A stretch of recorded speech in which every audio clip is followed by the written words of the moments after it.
All right. Well, we're back. It's been a bit. Well, I mean, it's only been like a week. And this will be the shortest we do a podcast. Yeah, 7 days. Yeah. The last time we did a podcast was around a week ago. We had what two? We had 2 weeks last time, but hey, we're back. Hello. Hi, I'm Storm or Stormageddon, and I'm here with my co-host Zenith. Zenith, say hi. I am here. I'm Zenith with my co-host Storm. Say hi. Hello. um, this music is actually kind of Christmassy as well, which fits the. I feel like we couldn't have gotten more Christmas and also like very top quality, obviously as well. Of course, Um, only the highest quality. only the highest quality at the Midnight Milk podcast. But yeah, no, I mean this is as Christmas as you can get without the obscure Christmas music that you hear. Mm-hmm. In September and October. So Exactly. and sometimes November, but But yes, we are back, and this time we have milk in our fridges. yeah. So whenever Not to say milk in my I don't drink milk that much. I sorry. drink milk a lot. I'm sitting to this. But yes, as our fridges are stocked with a bit of milk and the occasional sip or two, we can go ahead and get started. So I very well suggest you all to go grab yours as well and join us on this midnight milk ride. And to transition into a little more, shall we say, spooky topic, we're going to be talking about xenophobia, or the fear of the unknown, and the overview of fears in general. So this would have been better in October, wouldn't it? What? This would have been better in October, talking about fears. Yeah, I guess so, but hey, I mean, Christmas is still pretty spooky. You got Old Saint Nick, and then the Grinch, and then Santa Claus is scary. He sees you when you're sleeping. He knows when you're awake. Exactly. He knows when you've been naughty or nice. It's pretty spoopy. I heard I was about to say I heard a joke where about Santa Claus being Jesus' brother, but that is not very friendly for the podcast. I remember that. Yeah. But if you're curious, Bert Kreischer, pretty I said that right? Yeah. Yeah. Pretty cool comedian. A little bit wild. Takes his shirt off. Yeah, he's very wild. I feel like that's like the best you can describe this comedian is he takes his shirt off. Exactly. That's about all you need to know. By the way, yes, for the people that want to know, this is indeed Minecraft music. By the way, yes, for the people that want to know, this is the newest. Yeah, this is the newest soundtrack that they had released for 1.18. And can I just say, gorgeous, absolutely amazing. Oh, just, it's on my beautiful. hardcore world where I died and they gave up. I find it absolutely amazing. I got a little too far into the cave. I didn't get to like the deep depths yet, but I don't know. I got pretty far. And we're using a little bit different of a format this time, as you can see. The way it cut off is a bit different, so the boxes are kind of off the screen, but that's fine. I felt like it adds a little bit, and if you type it in chat, you'll see a little new thing we added too. So be excited for that. I'd hope. I hope I set it up right. Yeah. Let's see. Yep, there it is. It's not up for me just yet. Oh, yep. Yeah. You should be. I mean, you can look at your OBS as well. Oh, that's right. I have Twitch open right now, so that's probably why. Like, I'm looking at it through Twitch. Then I need to go in and make sure the levels are good. I have Twitch open right now, so that's probably why. It's pretty expanded. Then I need to go in and make sure the levels are good. Yeah, I feel like you want to have margins at the sides just to make it a little bit more comfortable looking, especially with the chat as well. Yeah. And it's only the top quality at the Midnight Milk podcast. Of course. That and the audio levels are going to be a bit different too, because I'm the one streaming this time. Yeah. Actually, whenever this is released, it'll be me streaming, Zenith editing. Yeah, swooping? Yeah, swooping rolls. Whoops, I just realized you're gonna hear all of my desktop audio. Yeah, did you play something? No, my friend texted me, and you're gonna hear that. Oh, yeah, you need to turn off your Discord notifications. Oh no, it's not Discord notifications. It's what's it called? Like Messenger notifications or something. Do you have like Messenger on your PC? Yes, I do. What? Yeah, I keep that on. Don't worry about it. I'm just gonna change my status real quick. Anyway, do you have an introduction to the topic as well? Yes. Zenith, I have I say this a lot, and I usually go by Zenith. I have a question, but this time, Yeah. is it? I want to say, what is your biggest fear? Like, are you afraid of the unknown, and what are you afraid of? It's super oh, yeah, yeah. My biggest fear, I have two fears that I can think of off the top of my head. Um, I'm not necessarily scared of a lot of stuff. Like I got over nightmares and stuff like that. Um, I'm not necessarily afraid of like people breaking into my house or like abrupt death or something like that because it's like kind of like my view on life is like if it happens it happens, like out of my control. Like I don't entirely know how life was created and stuff like that or how it's going to end, so I'm just kind of like free flowing with with that kind of thing. But the two off the top of my head is like I get anxiety. It's less of a fear of just time. I'm constantly checking the time. Hmm. um but that's less of like dread and just more of like constantly like being anxious about it. But another one is I have a fear. This is weird. I have a fear of like the big, tall objects, large things, like being in space, seeing like large planets. Like it's I have a fear of falling, but not a fear of heights. Because like it's a lot Ooh. of people say, "Oh, I have a fear of falling," and they use it as an excuse because they don't want to say they have a fear of heights. But like this doesn't make sense at all, and I don't know why I have this fear. But looking up at like a tall building makes me want to fall over and faint. But being on top of the tall building, looking down is fine. Yeah, I completely Uh, understand that. no one else did. Like, Although mine is less of like looking up at a tall building and more of looking straight up. If I look straight up outside, it makes me want to fall over. yeah. And Uh, I have a fear. It's actually more specifically called Thealicophobia. It's the fear of big open spaces underwater. that too. I hate Yeah. that. I Like, feel like that's too general though. Like big open spaces in space as well could fit under that fear. mm-hmm. So Well, I think that is a sound phobia, but there is a phobia for literally everything. Like everything. There's a phobia of phobias. yeah, I'm sure like I'm sure there's some people out there who haven't heard of it, but there's a lot of people who've heard of that and now it's changed the internet. But Yeah. phobia. It's that's really interesting. Um phobia phobophobia, the fear of fears. Um I feel like that's more of like a fear of like constrainment, constrained. You know what I mean? The fear of constraints. Mm-hmm. You don't want to be bound down by these like by these things stopping you.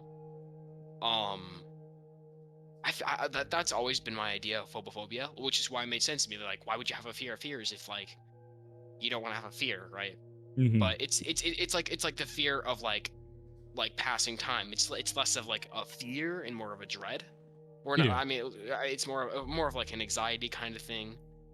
Um, but like phobophobia is less of just like like fear, like you're shaking, and more of just like a like you fear constrainment. I think that's the right Hmm. word. I don't So know. Fears are weird to me. Like, I hate that I have them. Like, I know they're like, I understand that they're completely human. Like that, like mhm. you have to have them, but it's like, I just hate the thought that I know I have a fear. Isn't that phobophobia? It might be. I don't know. But like, That's a little bit I've weird. never feared. I've never feared death. Like, death has always been one of those things where it's like, okay. Yeah, yeah. Like, I always just been like, if I die, I die. Oh, hi, named. Nice to see you. Yeah. So we talked about this last time, but the we're good. We just started. If yeah, so we talked about last time, which is the topic of this first segment, the fear of fears. And I've talked about how, like, like, I watched this one Vsauce episode and it suggested that like all human fears come from the fear of unknown. Wait, no, xenophobia. Sorry, the fear of the unknown. There we go. Um, but all fears originate to like the fear of unknown. Like, pull up any fear and you could probably like relate that back to the fear of unknown, because it's a big web and that's the center of it. Kind of Mm-hmm. like springs off. Um, I didn't really have a point. I'm just saying, like, that's the general topic for this segment is xenophobia, just because it sounds cool, professional, and only the best and top quality is the Midnight Milk podcast. So Yeah, I stand by that. Like, I don't want to use xenophobia as like for this podcast. I mean, in the sense of like this is strictly what we're going to be talking about. I want it to be in the sense of like an overarching the fear of the unknown phobias that we have. yeah, is what we could like wrap it back to. Mm-hmm. Exactly. And I don't know, like the way they like describe phobias, like I'm pretty sure one of the longest phobias, I can't remember how it is. Hippopotamus monstrositas quepidalophobia. Yep. The fear of long words. Yeah. All right, named. Take care. Don't die while eating. It'd be very bad. But yeah, we'll be here. We'll be here for a pretty long time. Anxiety. I do apologize real fast. If you hear me coughing, it is because I think I'm getting sick. I But gave him my sickness yes. over the webs. But anxiety in itself. When you think of, what do you think of when you think of anxiety? What's your first thought? Chest pains. Chest Heavy. pain. Well, yeah, that'd be the physical like reaction to yeah, To anxiety. So yeah, to anxiety. Mm-hmm. When I think of like fears, emotions, whatever, there's this step-by-step process that I learned, and we talked about this last time. Of you have this is rough, the like the thought, or you have the event, the thought about the event, the like the trigger in your brain, like the emotion, and then the physical reaction, and then the actual action that you take. Um, so with anxiety, you have a thought. And well, I feel like we should establish a difference between anxiety and dread first. Like, it's around the same feeling, but like I feel like dread is more of a specific anxiety kind I of thing, like feel in the moment. that dread is a outcome of anxiety. Yeah. Dread isn't caused. Dread doesn't cause anxiety. Anxiety causes dread. Yeah. Kind of like the elephant is the animal, but not all animals are elephants kind of thing. Mm-hmm. I don't know why I've always used elephants for that example. But Yeah, I've never heard that. Like until just now, I I've came never up heard with it that. myself. Oh. But I've just always used elephants as an example. It's an easy, identifiable animal in your head. So with like dread, dread would be like, I think of dread of more in the, you can dread things, like dread doing something, and I guess there's two types of dreads. There's the in the moment dread, where like say you're playing Five Nights at Freddy's, and like you're in constant dread of like what's behind the door, and like constant dread of like things attacking you. Yeah, But the fear of unknowing, you know? Yeah. Just not knowing what's behind that door. And then there's dread of like long-term dread, where it's like you dread a certain event, or you dread you dread a certain event where I can't really word this in my head correctly, but I can't really come to a conclusion of that. But it's long term. You don't. But it's still anxiety though. But there's also anxiety where you can have anxiety about something, but you're not necessarily dreading it either. You can have like long term, I don't want to do this kind of anxiety, but it's not necessarily dread. Because dread is more like maybe you feel as if you're going to get hurt, or you just don't want to do it. And anxiety could be more general. Um, Yeah, I think that like anxiety is more of a broad term, or like it has now been a broad term. yeah. It's like I don't feel like everyone. Oh, and sorry, I'm eating by the way. Um, Uh, I really don't feel like you can say exactly what anxiety is. that's gonna get real annoying. That lip smacking. It won't be here forever. Still, there's a lot of people out there who have the fear of lip smacking, Mm-hmm. which in itself is not like a fear. It's just a kind of thing. Pet peeve. You could call it that. It could be categorized as that, but it's also, yeah. Oops. Hmm. Oops.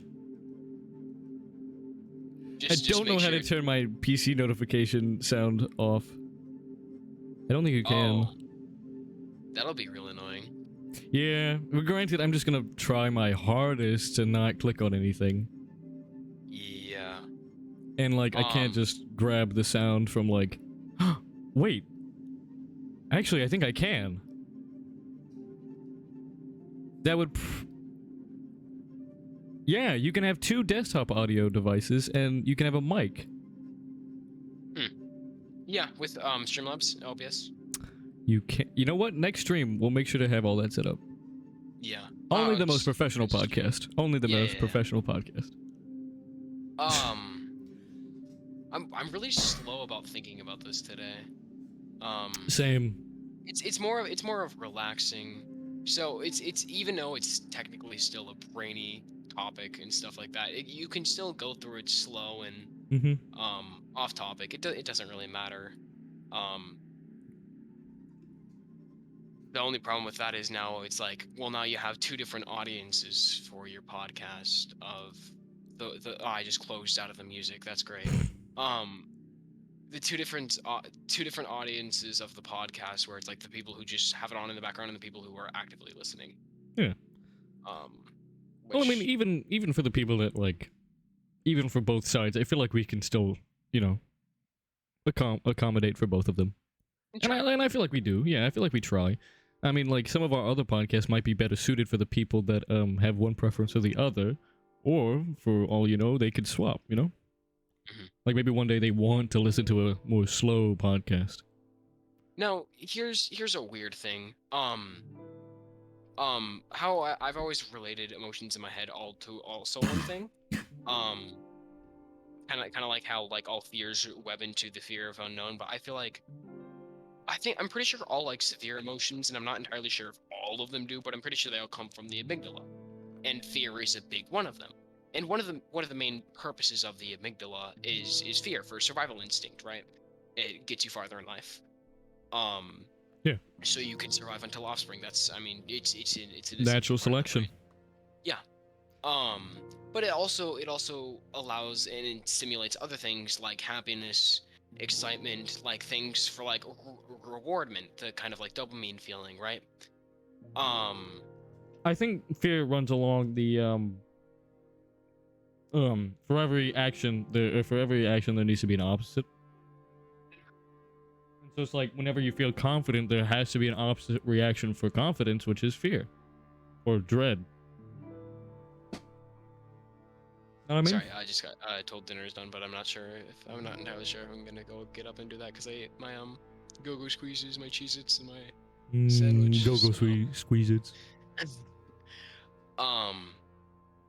But so the thing is, I feel like excitement and anxiety hurt both just as much. Oh yeah. They're totally they're different. Well, in a sense, different physical reactions. I mean, anxiety can still cause those short bursts of like energy, but it's more of like a shaking kind of feel and a fear. And excitement is less fear and more just like energy, right? Mm-hmm. But it excitement hurts, in around the same place. But do you know Krusty Tots? No, I do not. But hi, Krusty. You know what? I'm not calling you Krusty. I'm calling you Tots. I'm calling you Tots. But hi, what's up? What's poppin'? I hope you're doing good. It's so weird, cause excitement and anxiety can be so closely linked that like before an event, like per se before this podcast, like I had this weird feeling of like this mix of excitement and anxiety. You have like anxiety, like I don't know if it's gonna go well or not, and then you have excitement, like I also want to do this. So you can have excitement and anxiety at the same time, and it's kind of this weird like conglomeration of feeling, but it could still be categorized as excitement because excitement could be anxiety inducing as well. Mm-hmm. It's I think it all just really boils down to like emotions in general. Like they're super confusing. oh, these are people from my school. I know that for a fact. Oh, hi, hello. There is no way that there would be random people from the internet to say that. Dude, I don't know. Have you ever played COD? This isn't Call of Duty, my friend. This is close enough. I really appreciate this. I really appreciate. So, baby, looking edible. This is amazing. I'm really glad you decided to set up the stream chat. Yes, this is fun. Hello, Zenith friends. That's all I'm gonna call you. I have no idea who you guys are. Totally could be random people. Bruh.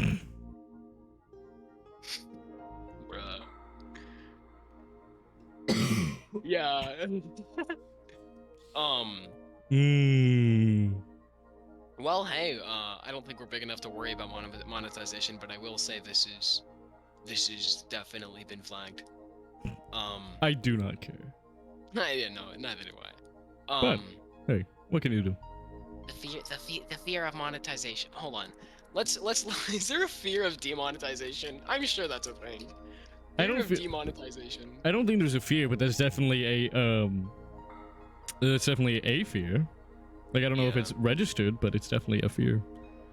Monetization has created fear psychosis, and is just beginning. Well, there's no like scientific word for it.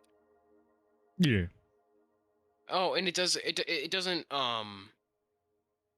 doesn't necessarily apply specifically to like YouTube and stuff like that. I'm sure there's like business stuff out there for it. I was about to say, yeah, like monetization definitely applies to more things such as job and businesses and whatnot.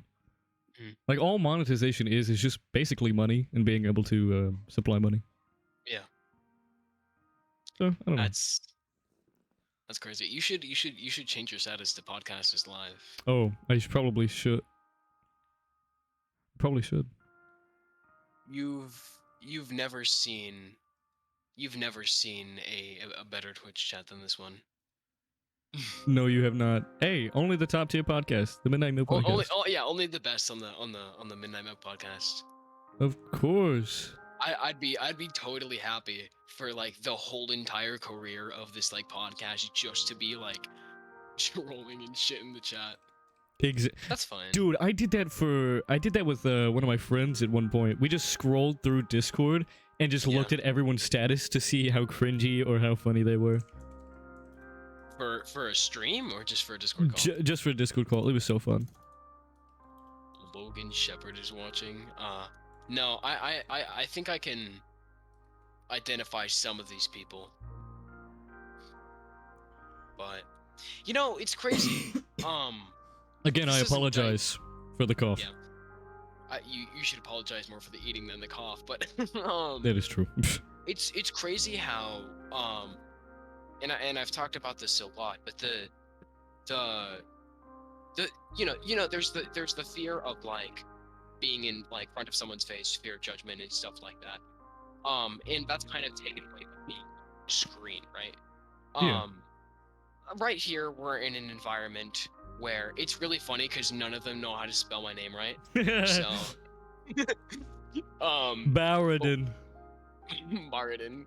But it's really funny because we're in a place where there's no judgment, there's no way for anyone else to go, well, I mean, no one else is going to go back into these logs, identify the specific people here and like go, oh, they're a terrible person. But it's like as soon as you're in a school environment, all of that gets taken away. You still have some people, they're in their groups and they'll say this shit, right? But like you're in a cafeteria, a classroom, you're not gonna, the teacher's there, right? It's crazy the stuff people do online. Mm-hmm. That could be a podcast. The internet is a oh my gosh. The internet is a wide open sea. That one I could definitely see being very philosophical in this sense. There's a lot of topics that could be very philosophical. Yeah. Is there a fear of philosophy? Existentialism, I guess. What is okay? So fear of Philosophobia.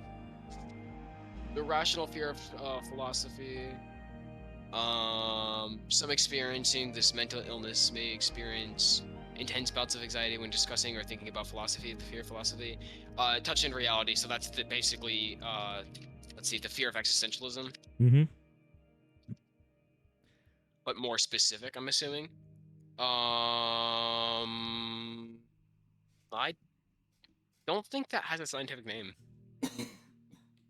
which is interesting. So I'm trying every way possible to not cough into the mic, or at least for it to pick up, but I doubt that's gonna happen. Can't you just like move out of the way? That's what I'm trying, but it still picks it up. Oh, it's not like the worst thing in the world. Yeah, no.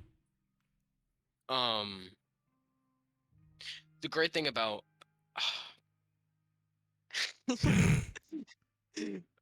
this is hilarious. I love this.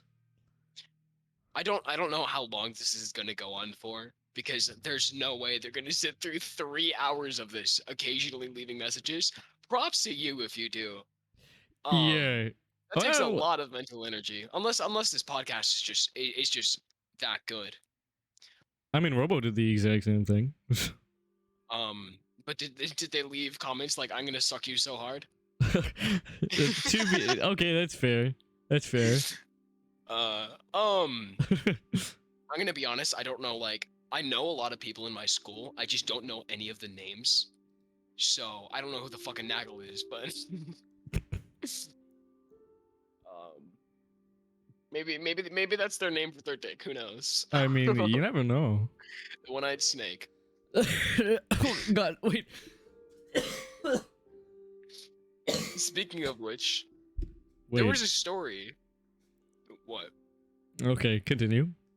Speaking of which, there was a story of, and I think I might have told you this, but I've said a lot of that. I might have said this. I might have, I talk over a lot of the same statements and stuff like that, because there's always different ways you can word something.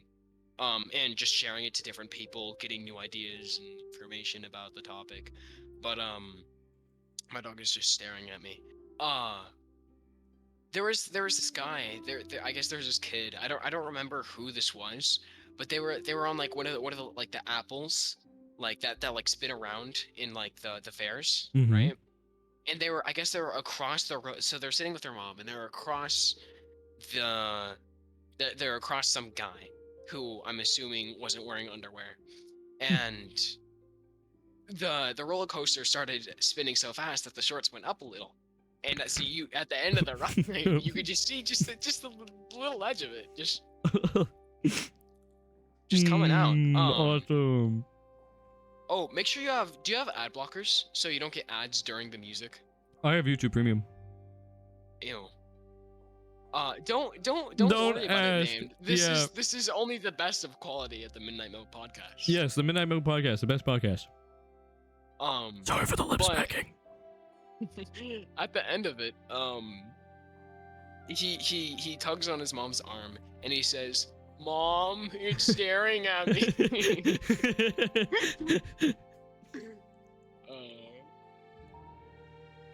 What do you mean? No, you're not. What do you mean? I've never seen a better podcast out there. This is the next Misfits incoming. This is gonna be bigger than the Joe Rogan podcast. Yeah, mark my words. There's a lot of people. I'm really not. Yeah, I'm really not. This pizza's good. This pizza's busting. I retract my statement. Bussin'? I'll never say it again. Don't say never. I won't say it again for a little What while. if someone comes in your house and says, they hold you at gunpoint and say bussin'. say Say it again. bussin'. Say it again. I got 1,000 viewers watching. I'll pay you in what's it called, exposure, if you say it.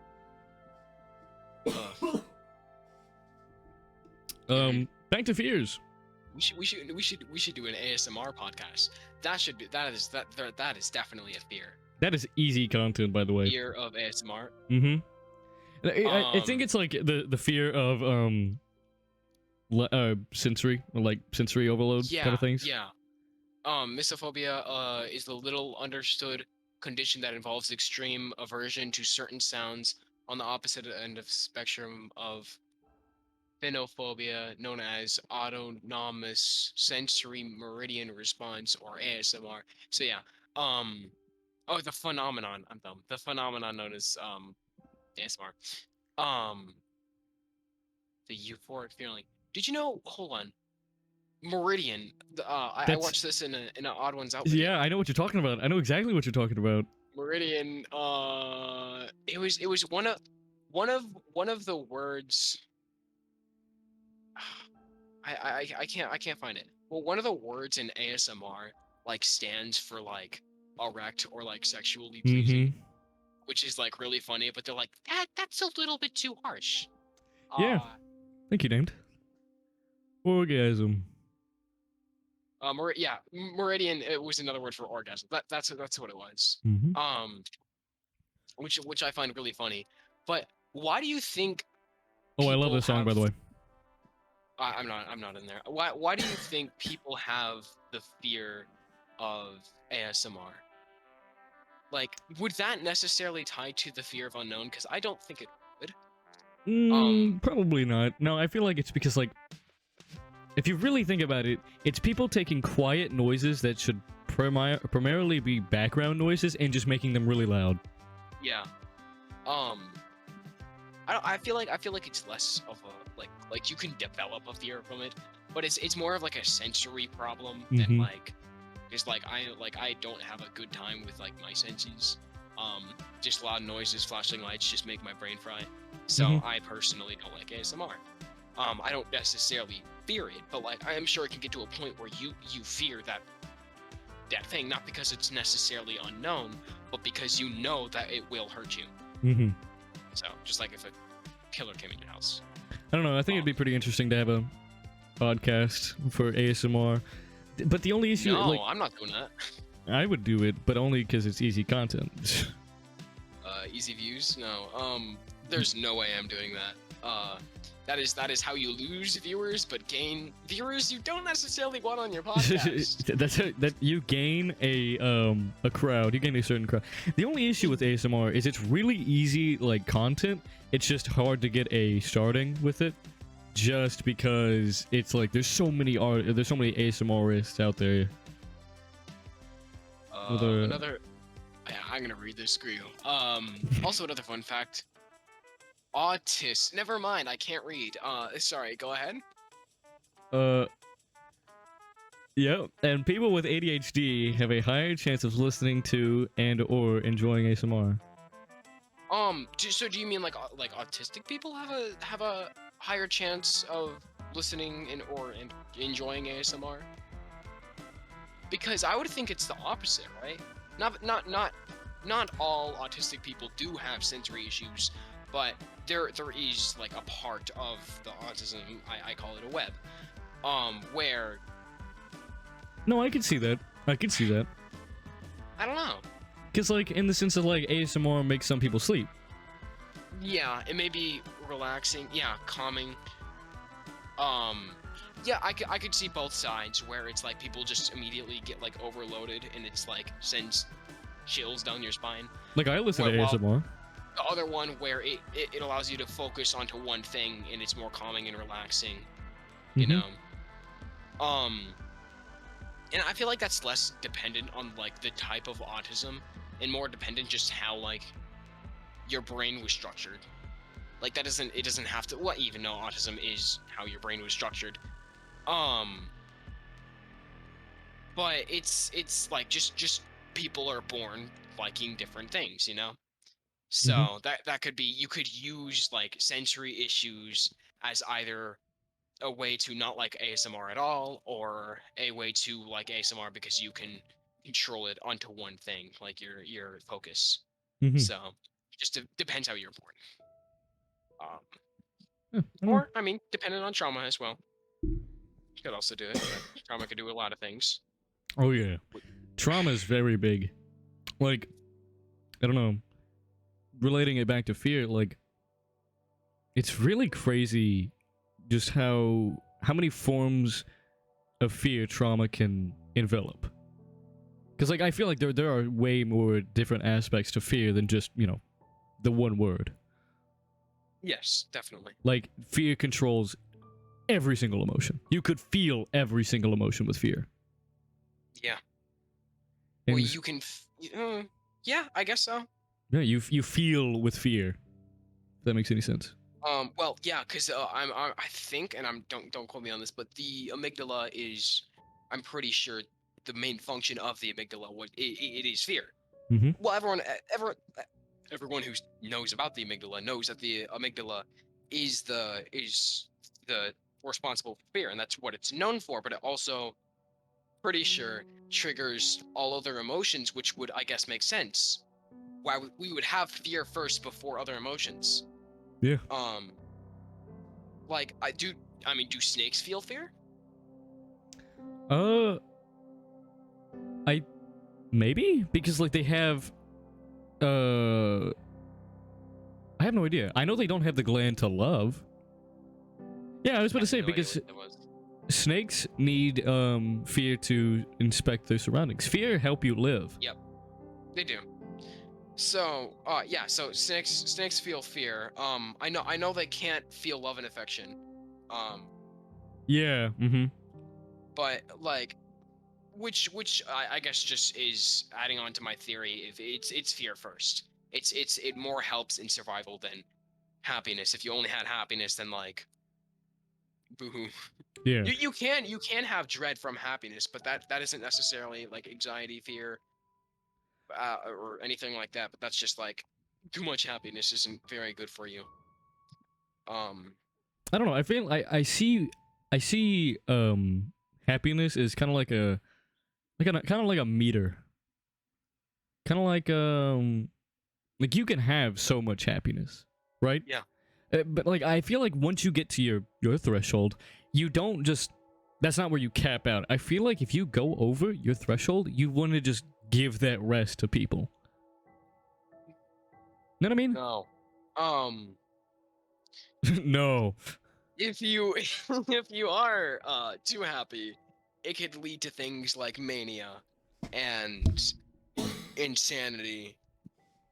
I mean You in the can be too happy. yes, but You mean like sane, like medically okay happy? yes, I Like, mean yeah. medically sane happy, not your kind of happy, which is you have no cap, What do you and that's mean your my issue. kind of happy? You have no cap on happy.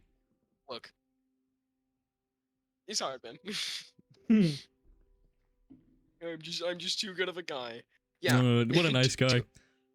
Too happy turns you into yandere. In a case, yeah. Actually, Um, yeah. but like I've seen people who, like, you have medication, she alters your brain chemicals, and you do go like on a mania trip and uh, do all sorts of crazy and maybe illegal stuff like that. You can have mania without the happiness. Like, mania is more broad, but you can have mania from happiness. Yeah. Um, wow, we're already 39 and around 20 seconds into the podcast. 39 minutes. And I think we've talked about phobias like twice. Well, phobias, emotions, fear, it's all around the same topic. Yeah, that's It very doesn't really true. matter. It's just more of a broad general. Here's kind of where we want to hit. Um, but that's crazy. So, with all starting at the general basis, so all emotions would start, well, in my head right now, not like scientifically, but as I'm thinking of it, most emotions would start from fear. is where it starts. But then fears would start from the fear of unknown for a survival instinct. You don't know what's out there. You want to get out. But that doesn't necessarily mean like happiness directly correlates with the fear of unknown. Mm-hmm. Which is my brain. But it doesn't directly correlate from fear either. But it comes from the same location. Hold on, let me look this up because I feel like I'm saying stuff stupid. Why don't you do that real fast? Like, I don't like fear in the sense that it's like fear makes my brain and body just do things that I can't control. Like, I don't, it's not that I don't like not having power or like this sense of control of my own body. Like, I could care less what other people can control. It's my own limbic cortex. What? Limbic cortex.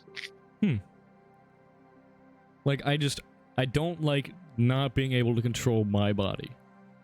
Like, some emotions, yes, I understand, but it's in the regards of it's in the regards of anxiety and fear and dread. All of the, like, those three things can literally change you to do whatever your brain then instantly thinks of. Sadness comes from the amygdala, though. Yeah. Like, you get, if you, let's say you have like a panic attack or an anxiety attack, you could literally become an entirely different person just from that. And I mean, in the sense, related to trauma as well. Mm-hmm. Exactly. Like, there was a bit of time where I had some really bad social anxiety, and it really, like, genuinely, I was getting panic attacks, or it's either anxiety or panic attacks. Well, the one that doesn't kill you. It's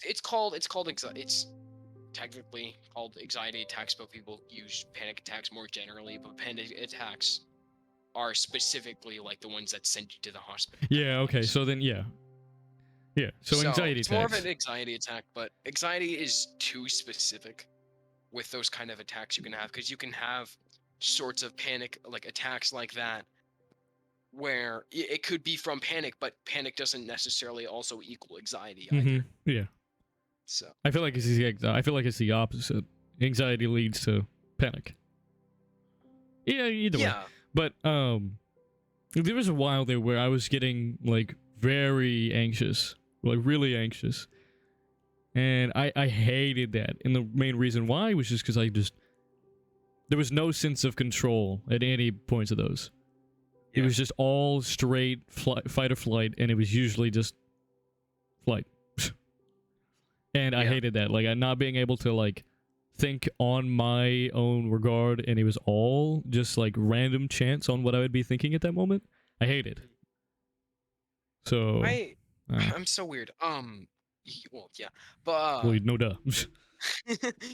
but with fears with me, I'm pretty sure I'm a flight person. I can freeze, but it's not in the sense of I'm in immediate danger. It's just like if I have like an emotional overload or something that may be caused from fear, I could freeze. But that's more of an overloading than a straight immediate react, But I'm more of a flight kind of person. Like, well, for one, I never could fight in my life. Like, I'm asthmatic, scrawny, and like, Same. Never. You sound like you could, but do not let this voice fool you. yeah.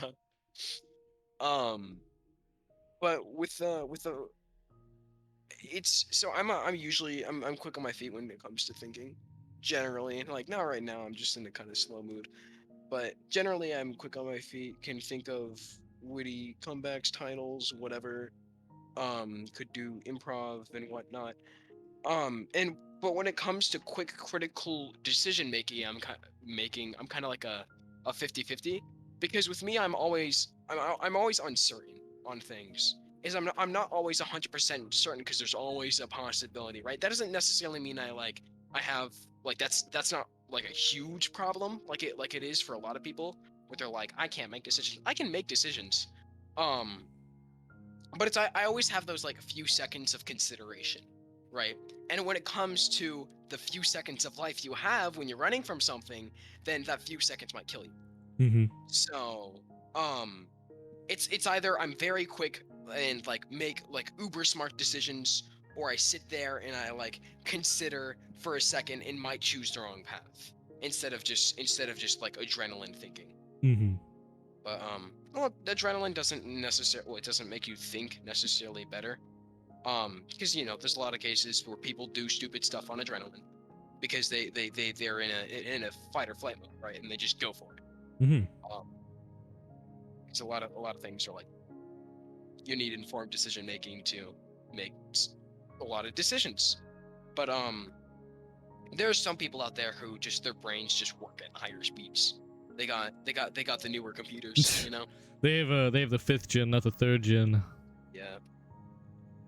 Speaking of that, I guess so. I've always talked about how I don't have like the best of senses, and I don't want to immediately go, oh, I have like sensory processing disorder, or I'm autistic. I don't like self-diagnosing. I'd rather go to like a psychologist. Exactly.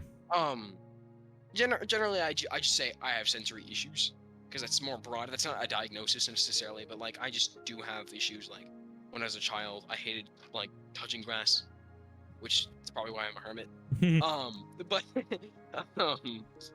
and like going to baseball games, I would always cover my ears with fireworks, like as a child, and now just like flashing lights and noises just disturb me, and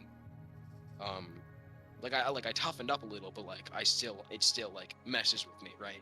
And people like when people tase you in school, right? Mm-hmm. My immediate reaction is to smack them, because it's like it shut off my brain for a second, and all of a sudden I can't see or hear or anything, and it just, like I get all confused because it's just an immediate sense. So I don't know where I was going with this. Oh yeah, so more of a way to relate like my sort of vision is like I may have a higher CPU, but I don't have the best graphics card. Yeah. Or at least the thing that like that doesn't necessarily mean, oh, I don't have the best vision. Like graphics card also process the graphics, right? Yeah. So I might not have the best. Well, I might not have the highest FPS as well. I don't know. I get what you mean. I get the analogy you're trying to use. Um. For me, it's more of like, it's really dependent on the situation. If it's a situation of conflict, but I'm not the immediate one of conflict, like I'm more of a, you don't have a 4K monitor. I actually don't. I have a 1080p 240 hertz. Because, but,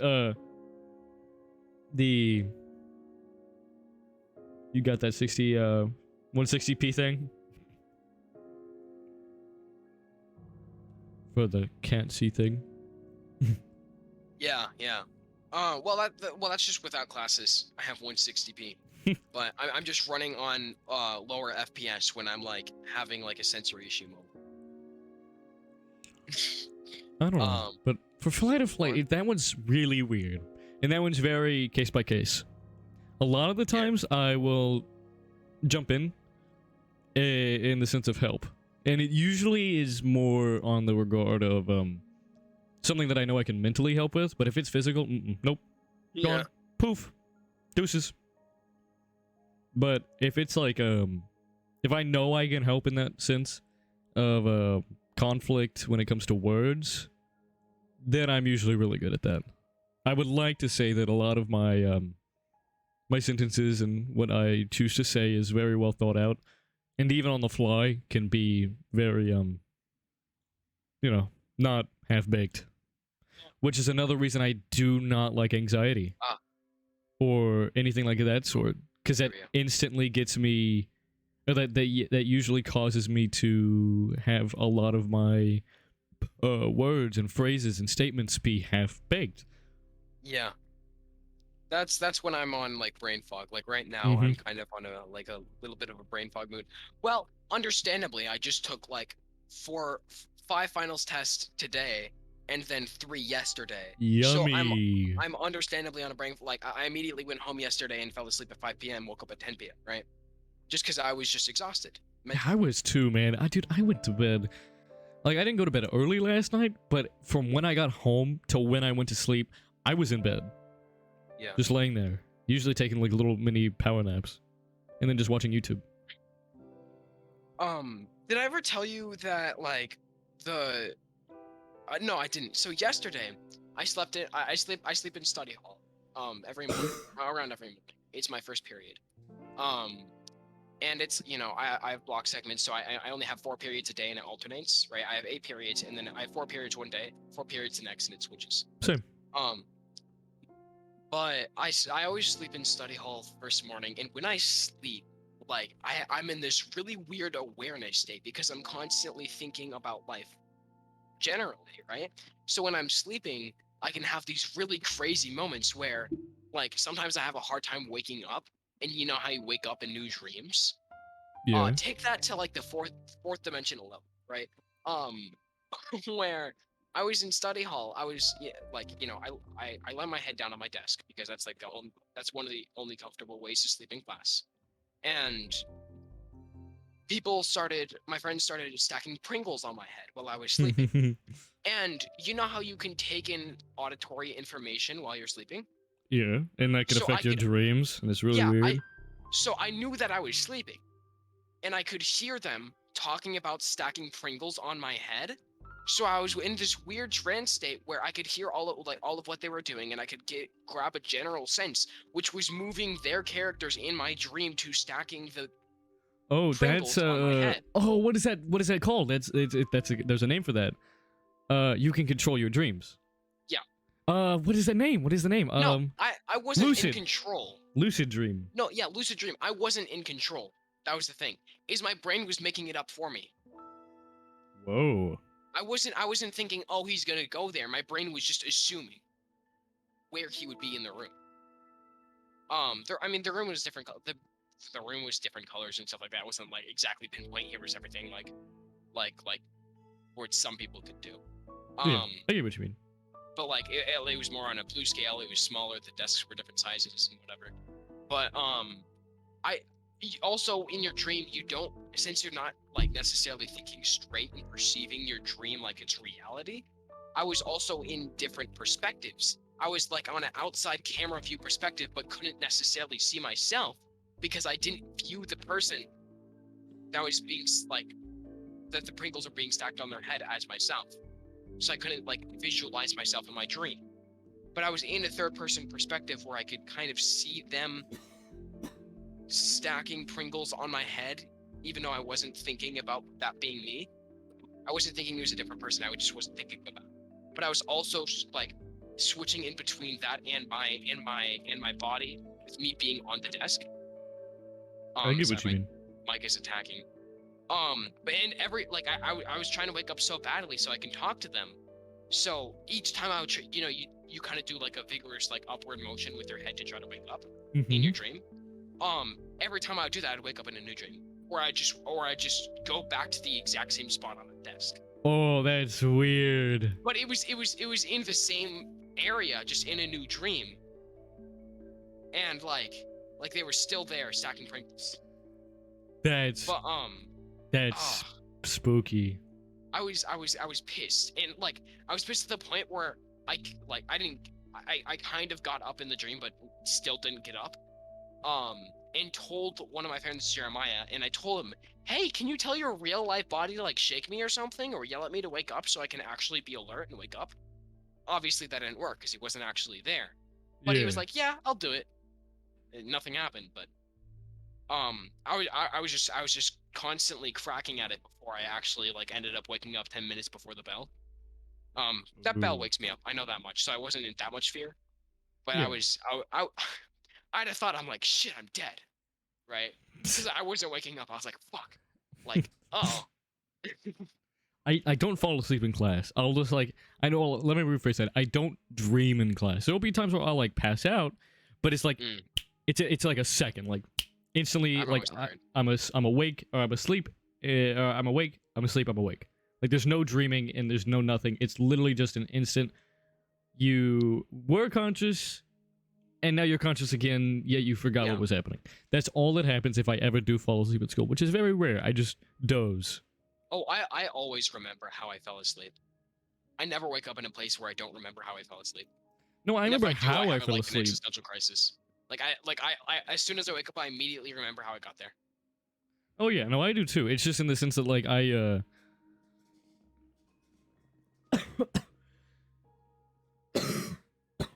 sorry.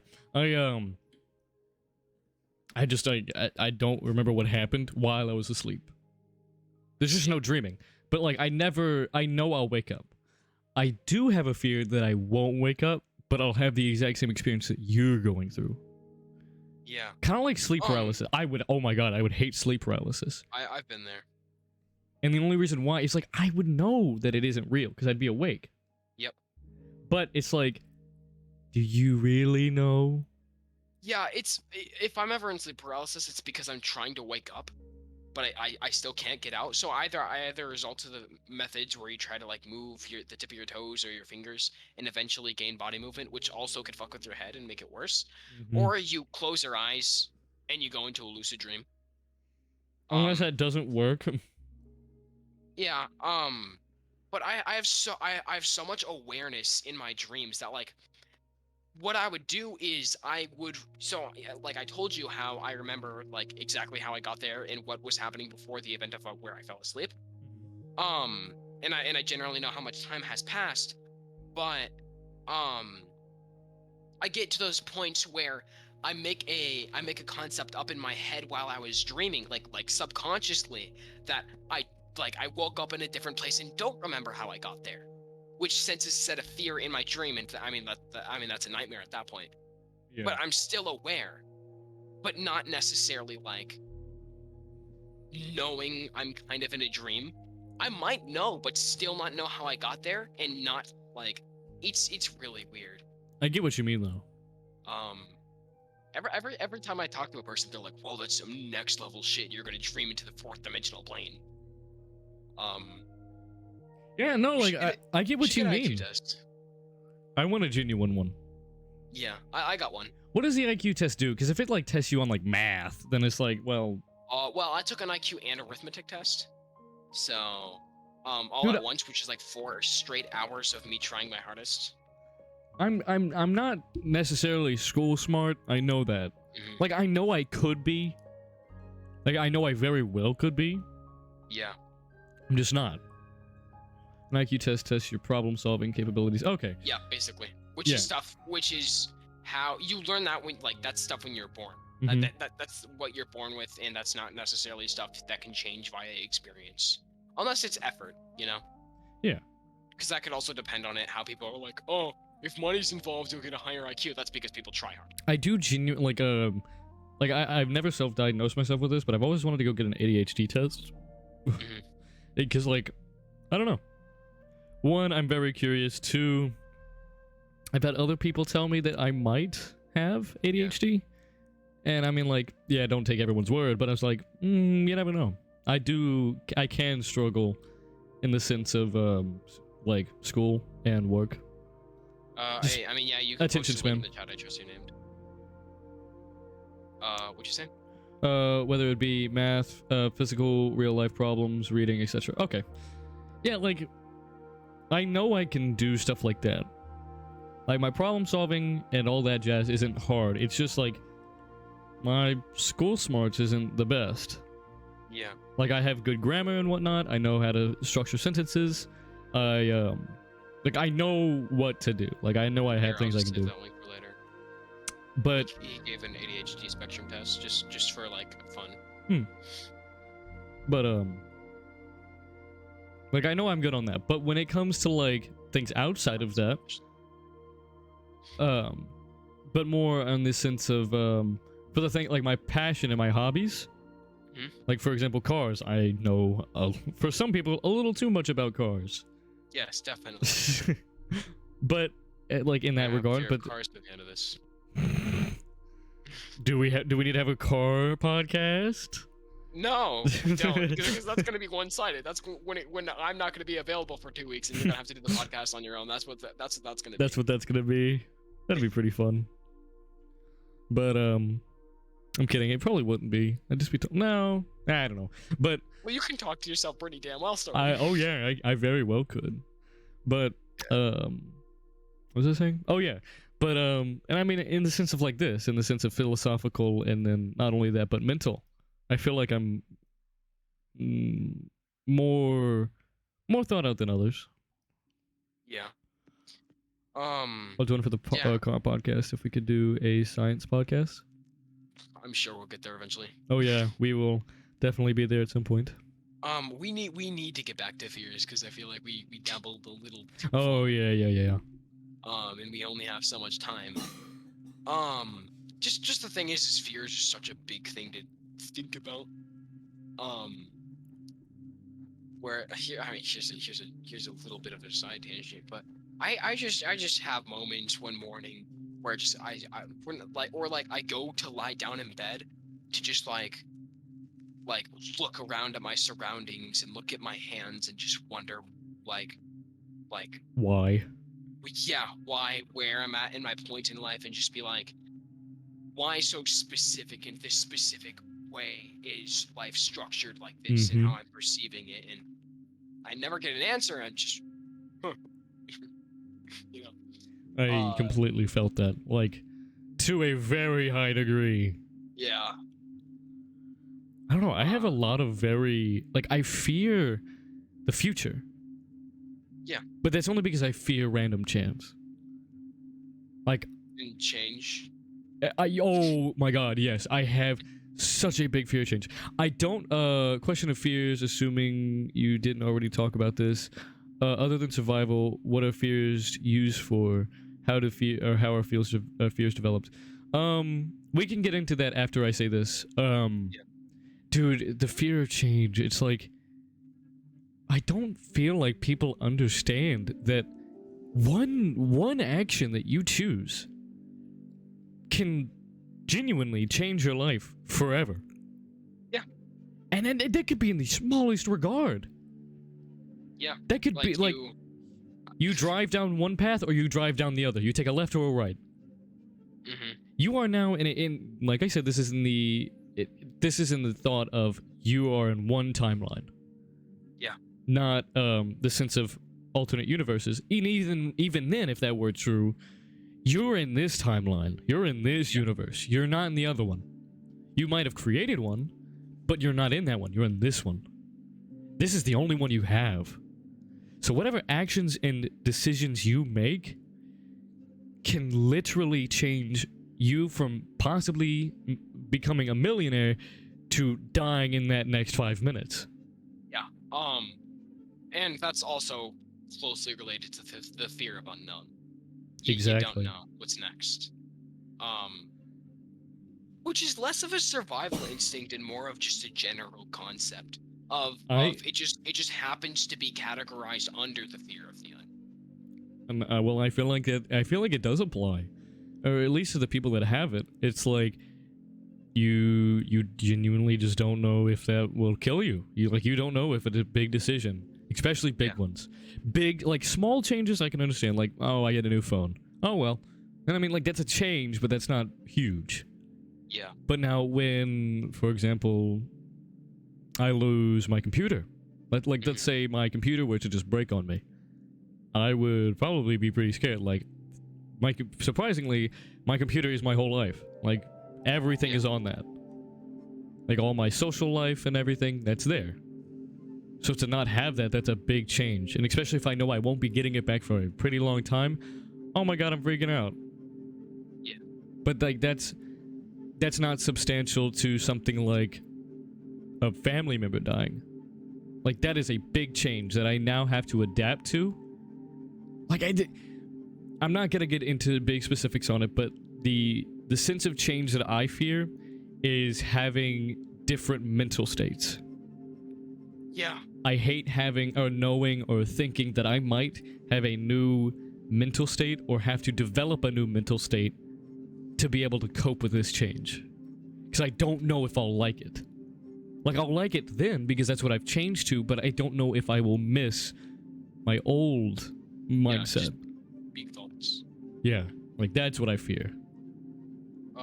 Yeah, it could both not, it could indirectly tied to the fear of unknown survival instinct wise, because it could change your entire life, and it's different, and I feel like that's because humans are so drastically different in the way we think compared to other animals and species, that's just how it came out to be. So it just kind of indirectly correlates to just how we how we evolved. Yeah. But so with the fear, or with the question of fears of other than survival instinct, what are you fears used for and how they're developed? The thing is like it's like you could still use it for survival. It wouldn't be necessarily considered as instinct per se, but like I feel like in my head everything ties back to the general survive till offspring kind of rule. So Mhm. even if it's a decision that you're fearing, like I don't know which I got two what's it called, accept, like I got accepted into two different places I applied to. Which one do I go for? And yeah, I mean you're you know, it's a big decision. You have anxiety, you fear of it, and it's kind of the fear of unknown. That still could in a long worded paragraph could still be indirectly correlated to the fear of unknown, which is to also directly correlate to surviving till offspring, but that's not necessarily survival instinct. Yeah. Like, Yeah. I don't feel like fear is tied to anything else but survival. And that's because, like, So even... Yeah, exactly. That is exactly what fear is for. In the regard that you might, like, and I mean, it might not seem like it could kill you, but like, oh, if you fear a math test, you fear the future, which could then harm you. Yeah. And that could lower your chances and possibly kill you. And I mean, that's like saying, oh my god, everything could kill you. Because yes, anything and everything could kill you at some point. Yeah. But like, you don't think about that on a daily basis. There is a phobia for that. I mean, that is a fear that some people have. That is a mental disorder where they fear everything because that could kill them. But in the regards of on your day-to-day life, your normal fears of like, oh no, my math test, or oh no, I didn't go and I don't know, get gas or something. You know what I mean? Like that's a fear. Yeah.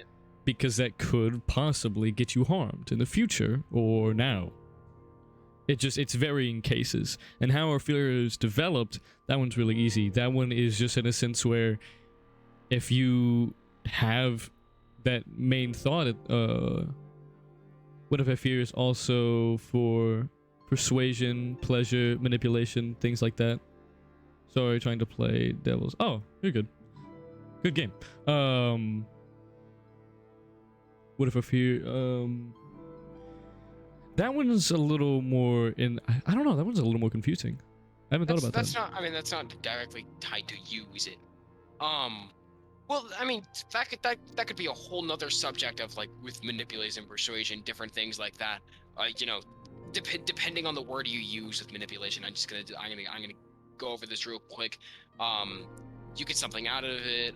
You get to a certain conclusion that you want, or either that or like things like bullying or whatever to inflict fear in others could be used as intimidation for survival, or could be used to make you feel better, stuff like that. But persuasion, that's another form of, I guess, manipulation. If you use fear for persuasion on something else, is to get something out of it that could increase your chance of survival. Yeah, like whenever I think of fear, like I want to restate my statement earlier because I didn't really think of it fully. Is whenever I think of fear, I think of whatever my decision is leading to that fear. Yeah. What change will that have? Like, I don't know what's going to come in the future with this decision. Mm-hmm. And so that is my fear. Like, that this is fitting music. It is. This is very fitting music. The fear that I have, all my fear usually ties into the fear of change and the fear of future. Like, I'm always excited for the future, but that's usually because I usually think I have a clear mindset on what the future is going to be. Like, I understand that there are going to be hiccups in there, and it's not always going to be exactly 1 to a T, and I know that. But it's the sense that whenever I encounter something that I wasn't expecting to happen, that could possibly change that outcome, and then possibly change the future events that happen from now, that's what it usually relates to. That's what my fear usually is.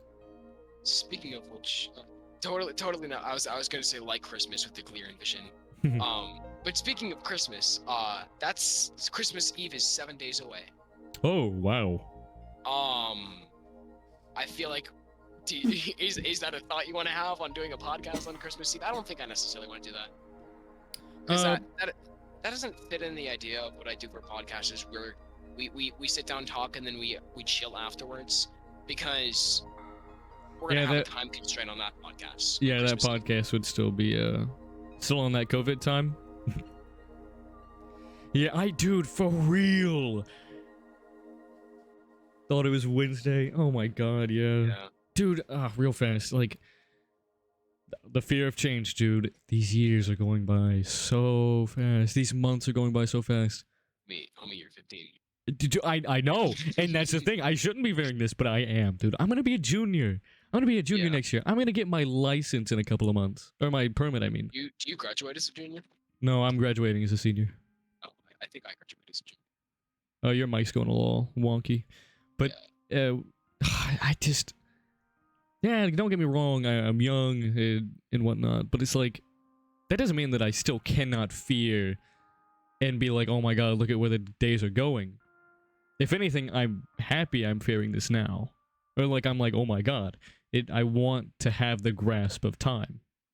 Yeah, still leads to better decision making. Yeah, like, when you understand that you really do not have as much time as you really think you do, then that really makes your decisions so much more impactful. One of the big... That's one of the biggest examples I can give for this is Unus Annus. Yeah. Everyone talks about it and it's like, oh, you're talking about Unus Annus, oh my god. But it's like, it puts into perspective just how fast time goes. Yeah. And if you're not careful, you're gonna miss it. I missed a lot of the episodes towards the end. I was watching every single episode, and then I missed out on like 40 of them. Which is like, seems like a lot of episodes, but like it was a year-long thing, but also it's a little amount, but a lot. It's because perception of time is crazy. Mm-hmm. And as you get older, your perception of time instantly moves. Yeah. But that's because, like, as you get older, I feel that your days become more of, like, when you were really little, you'd always spend your days like going to school, and then you would play with toys or play with video games or whatever it may be. But as you get older, you don't usually do as many of those things as you do. You just see the day as your work or your school seems like the longest part of your day, and then the rest of it just like goes away.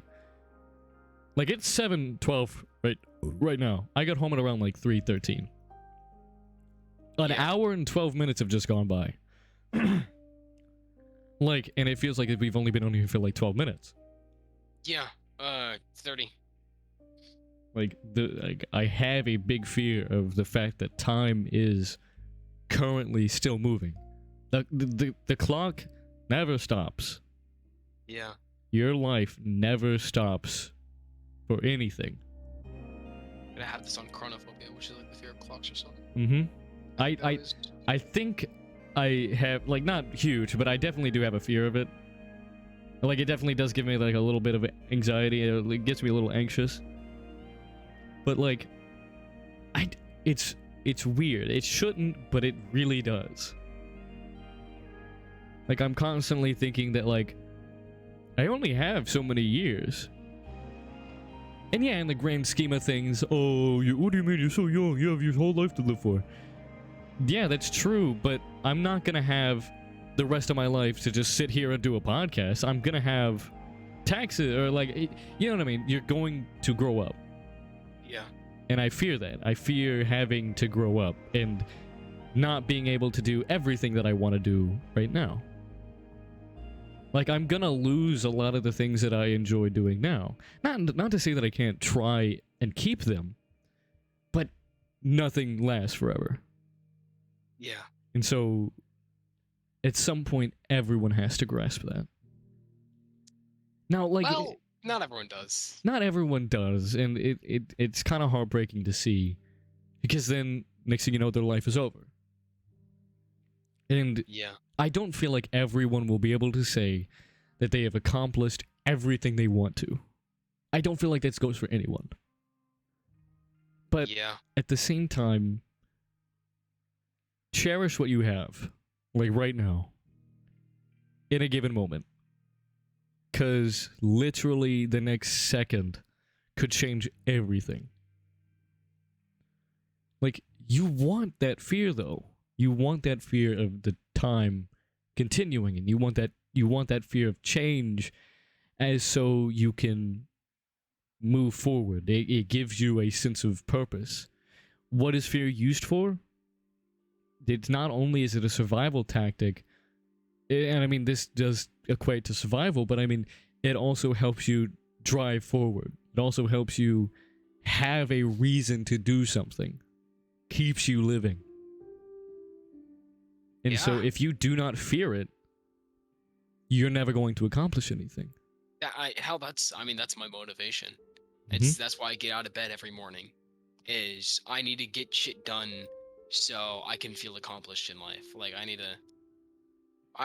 to try to do at least something every day. So I can try. Exactly. My hat is slightly offset on the profile picture. Like I said, I know I'm just 15. Like, what can I be doing at the moment? But it's like, I need to prepare for that. Like, I need to plan for when or if I eventually have a kid, or if I, eventually have to go buy a house. Like, I have to plan for these things, and I have to understand that time is never on your side. It's wow. Another thing for the holidays, spend as much time with your family. Yeah. Like, go have fun. Like, I'm on Christmas break right now. Actually, I'm pretty sure everyone right now should be on Christmas break. But if you're not already, I hope you have I hope you have some good. What? You're not on Christmas break already? Okay, unless you have a job. Semesters? What do you mean? I'm like, well, yeah, no, duh, you still have semesters, but like, you're not out of school yet. Oh, Finals. yeah, but if you're not already, like, once you do, and I understand if some people have different circumstances with their family matters and whatnot, but if you can, like, spend time with the people you care about. Yeah. Because and this doesn't even just go for, like, family. Like, and I'm not saying that you'll always die. Like, I'm not saying that that's what's going to happen if they ever, like, if something does change.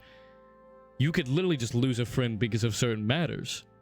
Like, something in your life could come up where you have to think on your feet. And your friends may get caught in that crossfire, and you may lose them. You never know when these things are going to happen. And so, being able to fear that now, and understand that that fear will never leave your mind, but at least you can have a sense and at least like a finger on it. So you can understand how to use this fear to help you. Fear can allow you to continue in a more positive and more futuristic standpoint in the regard of, like, moving forward to the future. So use it. Don't let it be the only thing that kills you.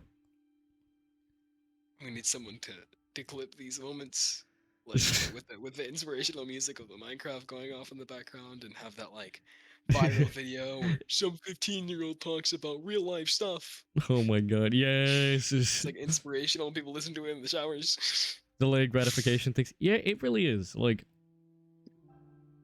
even trauma.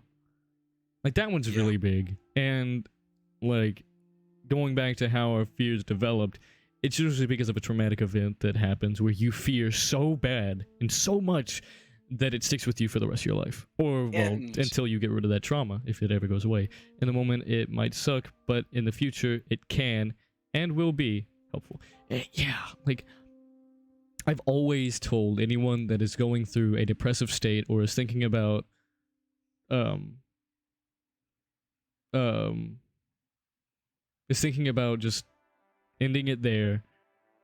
I always tell them that fear of not doing what you are fully wanting to accomplish, and that fear that you aren't doing or meeting other people's expectations is okay. Like, you need to feel this now. Yeah. The sooner you can feel something like that, and it will most definitely suck. It will always suck in that moment. But the sooner you can genuinely think on it in the matter of, I know this is a current standpoint. And no matter, even if you already preemptively think of these things like that I'm doing right now, like, yes, I know the clock is still ticking and that, you know, time and future things are coming. I'm still going to fear that in the future. And I'm not going to be thinking in this regard because I'm in a anxious and anxiety mindset. So I'm not going to be nearly as thoughtful in that regard. But you're still going to eventually understand that. And so, and real fast, for the people out there that may be going through some very hard times at the moment and just genuinely aren't in a good mindset, if you are thinking about doing any harm to yourself or others, please understand that there are going to be very many people out there, very many people that genuinely care and are willing to sit down, talk to you, and help you through your matters. And that there is a positive and good outlook on life. It doesn't seem like it, but there will and always will be a spot for you to be comfortable in how you live. I haven't thought of it necessarily that way. Whenever helping someone go through that, I've always gone for the grand scheme of things, which isn't really inspirational, but it's always how I viewed it was. I don't know how it'll all end. I don't know how I got here, and I don't know, like, what life is like. I don't know if it's a simulation or not, but like, I want to go to the end, trying my hardest. I don't want to give up, cut it short halfway through, because I don't want to get out of this and realize at the end that I failed, I gave up, and I'd rather go through my whole life of misery and pain trying my hardest rather than cutting it short halfway through and just giving up, because at least I know I tried. Exactly. Touching topics so deep and being so inspirational that most people, or that most don't know how to respond. Yeah, and I mean, I understand that. Yeah. And especially for the people that have never, I don't want to put myself on a podium and say like, oh, look at me thinking about this. Yeah. But it's because I've been in that situation. Like, I can thoroughly say that being in that situation sucks. Yeah. But I've also had the time to go in and think about this. So I can say with at least my certainty, that I know things get better. It's just always disheartening to see the people who are like unwilling or just don't learn from their experiences. And it's like, at that point, it's like, well, fuck. Yeah. I mean, that's about it. Yeah, that's all you could say. It's like, damn. Yeah, so like, bad. even for the people that haven't done anything to themselves to end it short. And I'm really just putting it in light terms, because I know a lot of people don't like using the phrase, that I'm trying to avoid, and YouTube finds it very touchy, and so does Twitch. And so I'm just trying to avoid it and just give you the overview. You all know what I'm talking about, to say the least.